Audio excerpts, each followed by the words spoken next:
It's time to get ramblin' with your host of the Ramblin' Bout Wrestling podcast, Nick Pearl.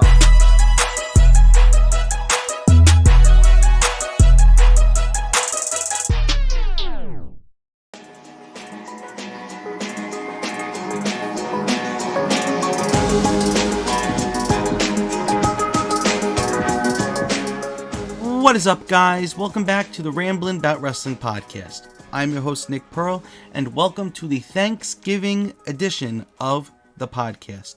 And there is so much for me to be thankful for. First and foremost, thank you guys so much for supporting me, getting me past 10,000 YouTube subscribers. I never thought that ever would have happened in my entire life. That's freaking crazy. And then for me to be able to post on Instagram and see all the views that a lot of my things get, the big event stuff that I posted did big numbers, and I'm all about the numbers, so I'm also thankful for that. But I don't want to toot my own horn more than I have to, more than I already do in life. This is an episode where I want to talk about 5 things in professional wrestling as a whole that I am thankful for and that everybody else should be thankful for as well. It's a lot of good things. There's some bad too, but we're not even looking at the bad today. We're looking all at the good and what we should be thankful for. So let's get right into things with number 5 on my list. This is really in no order, but we're just going to go with it. I got 5 things. So, number 5 on my list. Wrestling in 2025, let's just say, think back to before AEW started. You got like 2018, 2019 WWE Raw, and that was hell to get through. So I'm thankful we don't have to deal with that crap anymore. To an extent. Sometimes we see glimpses of it. Like recently, we've seen a lot of disqualification finishes on every single episode of WWE programming, which there's no reason for it. But other than that, making a reappearance, look at what we have now. The independent scene is blooming. AEW, it's a true alternative to the WWE. You got so many great stars given the opportunity in all these other companies. I mean, you got WWE, AEW, TNA now with the partnership with NXT. Truly giving new stars new eyes. Like Leon Slater is the future, guys. Just like Javon Evans is. TNA's got that star, and I don't see him not being with WWE very, very soon. He's just so insanely talented. He won the Progress tournament that they had a couple of months back. Like, there's just Ring of Honor, all the indies, Progress Wrestling. I never used to watch Progress until I went to Vegas and watched a midnight show, which was Progress live, and it was the best show of the entire weekend. For an independent wrestling show like Progress to take all the spotlight away from WrestleMania, that's freaking crazy. And then, of course, you got New Japan as well. But New Japan, they make some good booking decisions. They make some bad booking decisions. They had a great showing in the G1 with a young star in Konosuke Takeshita finally winning the big one. WWE and all these companies are taking chances on brand new stars. And that's going to lead into my next number 4 is not just the variety in wrestling, but also independent wrestling and other companies that are not WWE or AEW. They're giving stars the opportunity to grow and truly make a name for themselves. Leon Slater's done it, now he's in TNA. Joe Hendry did everything on his own, and he just got signed to WWE. All because he grew a cult following, something that was unprecedented. I mean, you could compare it to when Zack Ryder was the internet champion. He got enough support to win the United States Championship, and then everything else went down with him in WWE. But he came back too, which is pretty cool. Matt Cardona, Zack Ryder, however you want to call him, he was able to make a big name for himself and become the indie god in independent wrestling. He's a big time name. People go to shows just to see him, much like, as of late, Shotzi Blackheart has been doing the same thing, and she also calls herself the indie god. House of Glory Women's Champion, by the way. Huge for her. And when I met her at the big event, by the way, she was the nicest person. She was so sweet. She is becoming such a big name outside of WWE. Like, I thought she had so much potential.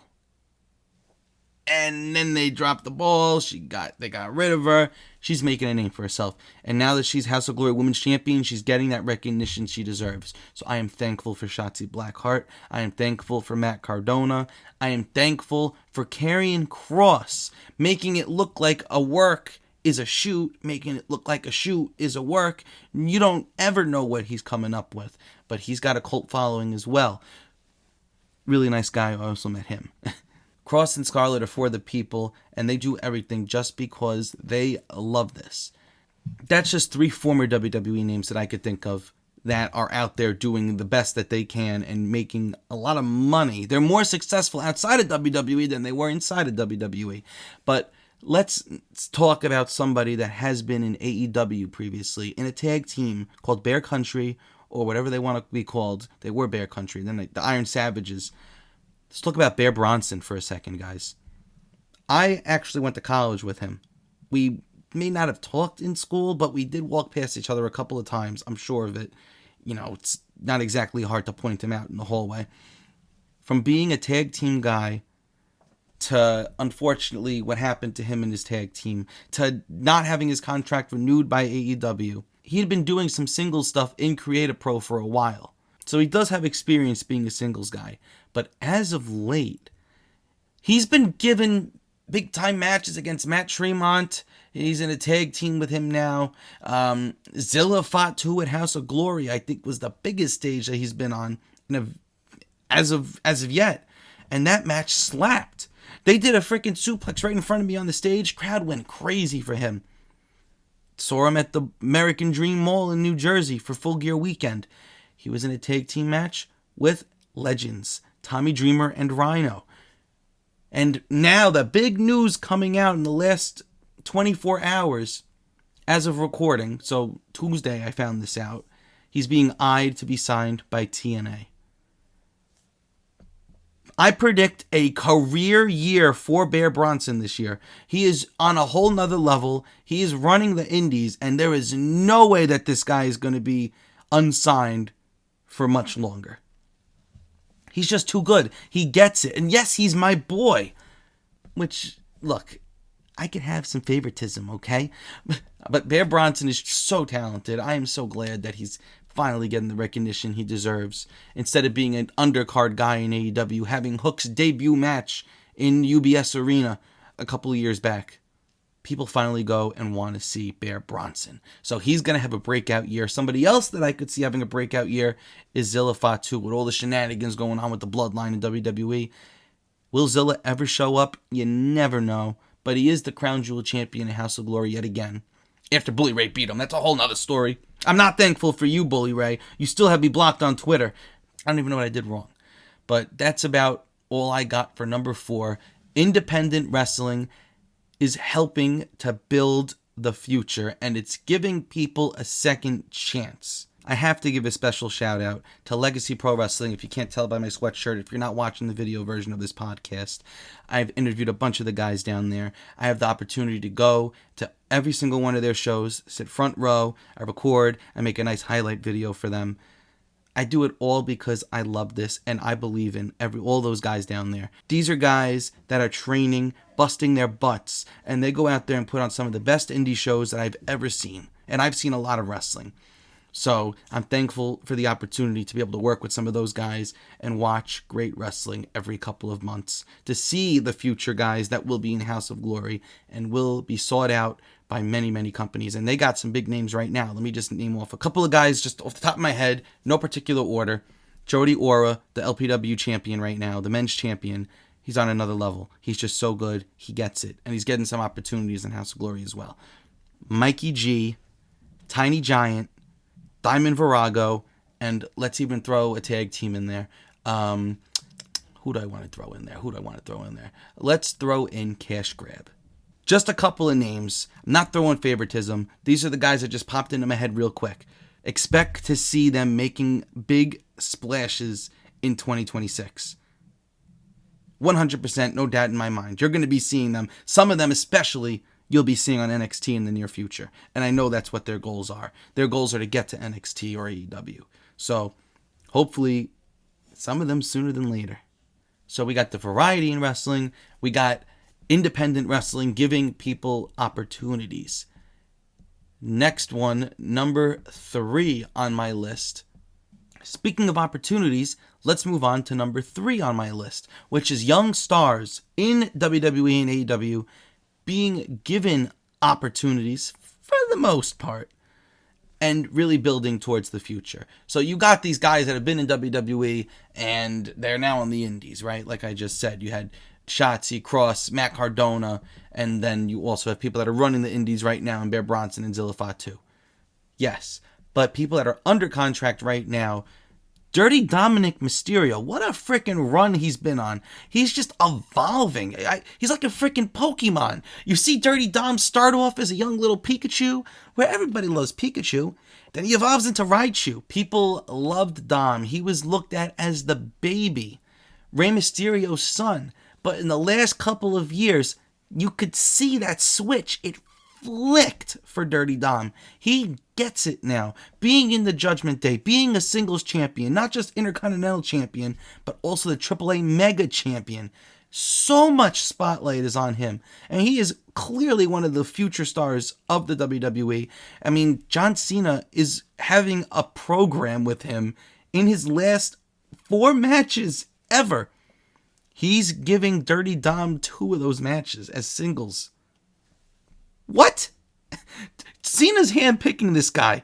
Once Rey Mysterio hangs up the boots, Dirty Dom is going to be WWE's guy. WWE will be comfortable to just give anything to Dirty Dom and he'll run with it. Another guy is Bron Breakker. Another breakout year.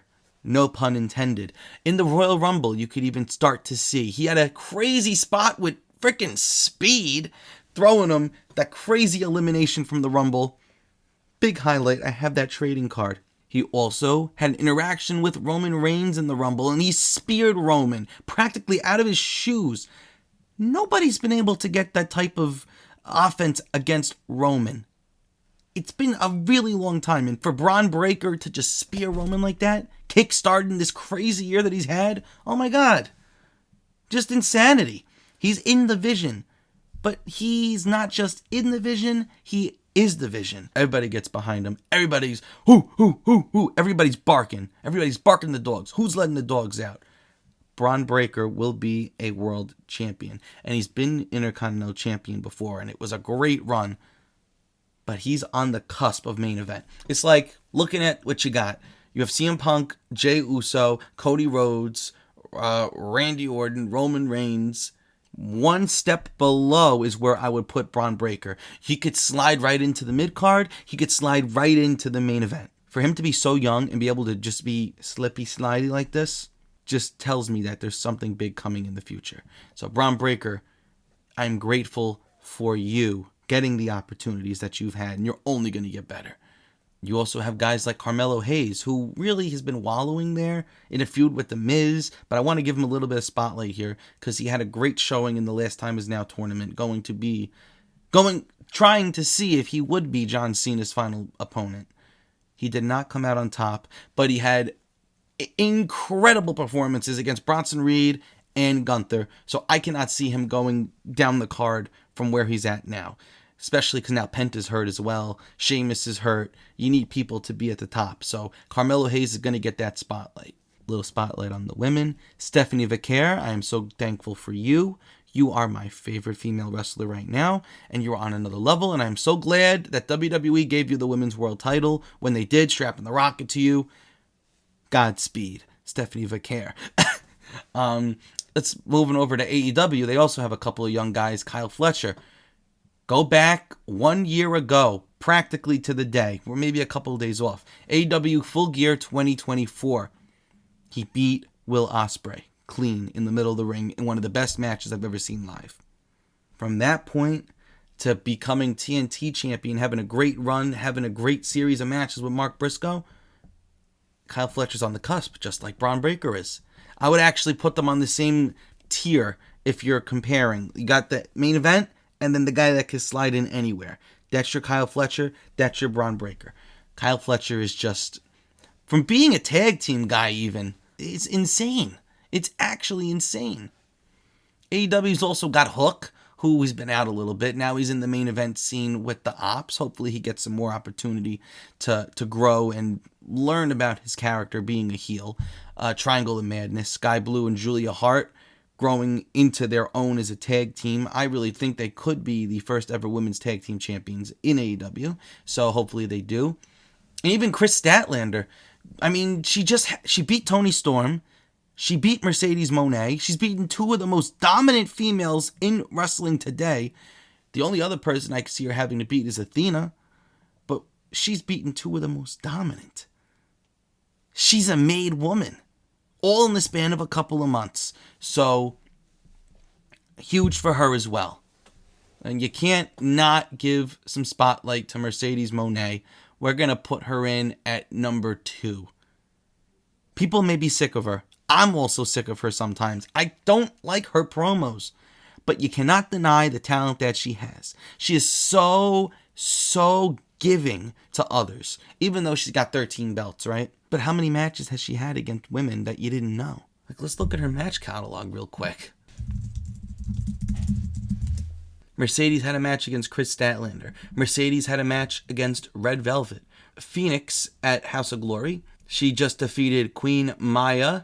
She defeated Olympia. Like, these are girls that you never would have thought. Jody Threat in TNA.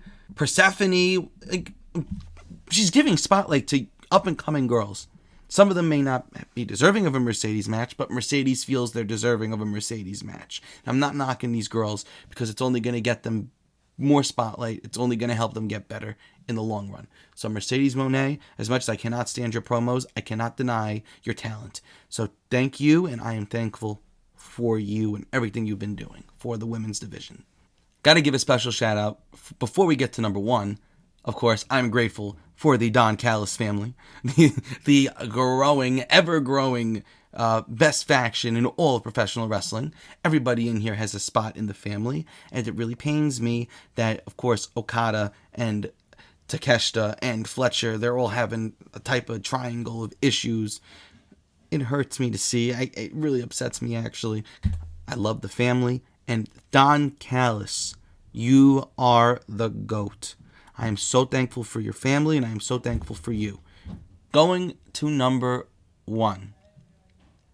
This is the biggest thing I could be thankful for this year. John Cena's retirement tour. He's finally getting his flowers. The thing is, the first 6 months, he was a heel, and it wasn't exactly what anybody was asking for. I'm not going to say it was bad. I'm glad they took a chance. But the final 6 months, I am so thankful for his final 6 months. He's had babyface matches against AJ Styles, Dirty Dom. We can ignore Brock Lesnar, but it did happen. Sami Zayn. Like, just being in my shoes, I went to WrestleMania and witnessed him win the WWE title. And then I was at SummerSlam and witnessed him lose the WWE title. Like, that's something I'm never going to forget. Ever. But even when he was a heel, we still got matches against Randy Orton, CM Punk, R-Truth. Biggest news, though, is not John being WWE champion. John winning the Intercontinental champion, becoming a Grand Slam champ. I also got on Netflix because of the reaction that we had when he turned heel. So I am thankful for this. Crazy. Just insane what we've been able to see. This last year has just given so much unpredictability. John Cena's retiring, guys. December 13th. It's less than 2 weeks away almost. Jeez. But I'm thankful that I've been here for this ride. Thankful for the last year. Thankful for John Cena. Thankful for the Don Callis family. Thankful for Bear Bronson and everybody in the indies making a name for themselves. Thankful for Triple H, although I'm not a fan of his long-term booking all the time. Thankful for the young stars reaching for the brass ring, taking the brass ring. There's just so much to be thankful for this Thanksgiving in the world of professional wrestling. So, with all that being said, those are my 5 things that I'm thankful for, plus Don Callis family. If I could put them at number 1, I would, but I can't put them over John Cena. I've been your host, Nick Pearl. I hope you guys all have a great Thanksgiving. Enjoy the time with your families. Enjoy the food. And remember to keep rambling. I'll catch you all on the next one.